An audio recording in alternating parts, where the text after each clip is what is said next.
3 semanas paralizado el Poder Judicial de la Ciudad de México. Ni un tribunal, todos cerrados, don Pepe. Mira, aquí, Joaquín, lo que pasa es que no hay, los morenistas son espléndidos para operaciones electorales, pero para operaciones políticas. Esto es un conflicto, el del Poder Judicial, porque hay un líder que se está reeligiendo.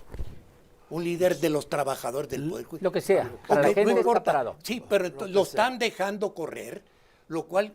Para que le estalle a la presidenta. Exacto, porque ese es el problema de cuando aceptas lo que tenía el régimen anterior, perdón. Ese es el precio de la continuidad. No es posible que problemas de este tipo le lleguen a la presidencia de la República. Y todos callados, Roy. Está inmerso entonces en el pleito interno del poder, en la pelea por el poder. No sé en lo que esté inmerso, en lo que yo voy es que todos los tribunales están cumpliendo su tercera semana cerrada. Ese es el y son 1,200 casos diarios que no se están atendiendo, Roy, independientemente del poder, del sindicato, lo que sea. Sí. Y nadie ha dicho una palabra. No. Enmudecido el presidente del Tribunal Electoral, enmudecida la jefa de gobierno, Claudia Brugada. El secretario de gobierno. Enmudecido el secretario de gobierno, claro. Cravioto. A él le correspondería todos, no, porque dicen, es que es otro poder. No. Digo, pues ya es el escurridero, ¿no, Roy? Sí, a ver, sí es cierto, ese es un problema para los que están así, para la vida normal, iba a decir, la vida jurídica, la vida de Estado de Derecho, para inversionistas, para empresarios, para la gente común que tiene asuntos para la pequeños vida. En los tribunales. Para señoras que están esperando el tema de la pensión alimenticia. Y ese es un tema más que se agrega en conflicto a este país, de los muchos otros conflictos. Hablabas de las medicinas, la gente, lo que le duele en el país entero, y creo que todos conocemos a alguien que nos puede contar eso, todos lo conocemos, que es no hay esta medicina. Sí. No nomás no hay esta medicina, me dicen que no tienen para cuando haya. O sea, todos conocemos a alguien, ¿no? El problema de la inseguridad. En tu reporte de hoy era que si mataron aquí, que se atraparon aquí, que si un rescate de un secuestro aquí, algo así. Y en la última semana hemos visto 2 asesinatos de alcaldesas, una en Oaxaca y una en Michoacán. O sea, ¿quién manda? O sea, ¿quién está mandando en esas zonas? ¿Por qué los matan? No los matan porque les caían gordos.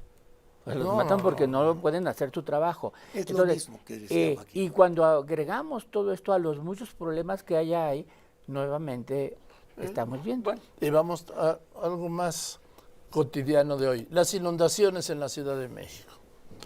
Yo desde que tengo memoria, desde los años 70, memoria periodística, claro, el paso a desnivel que está en el Pedregal con el periférico, se inunda. ¿Sí?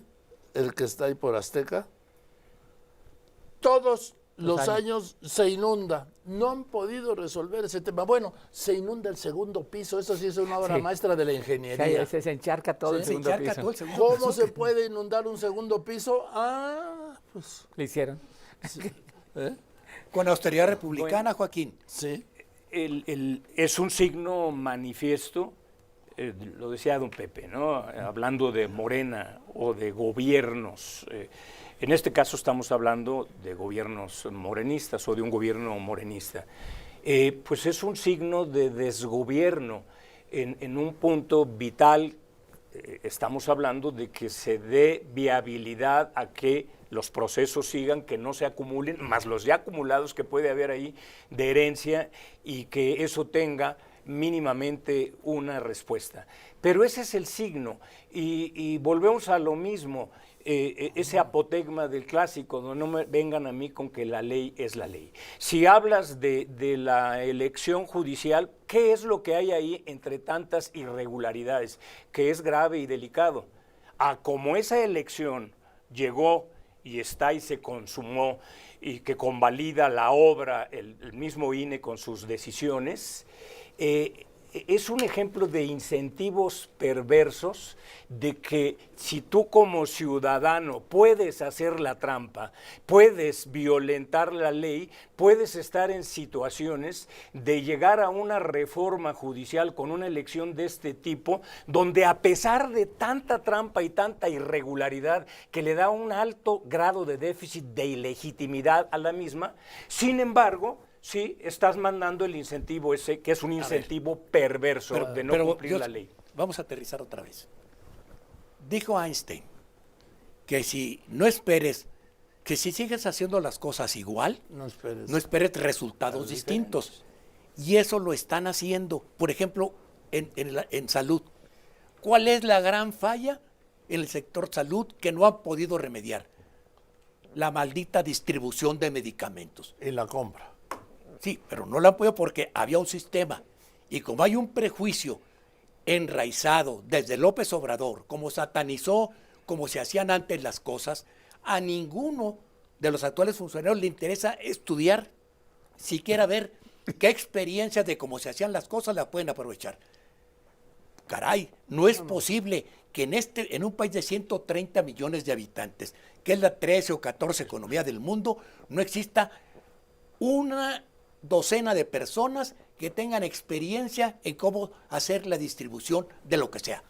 Mira, Pepe, como muchas cosas que hizo López Obrador, había diagnósticos correctos, soluciones incorrectas. Sí, pero ya la culpa no es solo de él. El diagnóstico, es que es inevitable. Cuando el diagnóstico es incorrecto, claro. Sí, no, la solución puede ser, la medicina fue mala, porque a ver, él dijo, hay corrupción. Seguramente había un chorro de corrupción. Sí, claro. Políticos metidos, empresas, y cobran de más, y seguramente hay corrupción.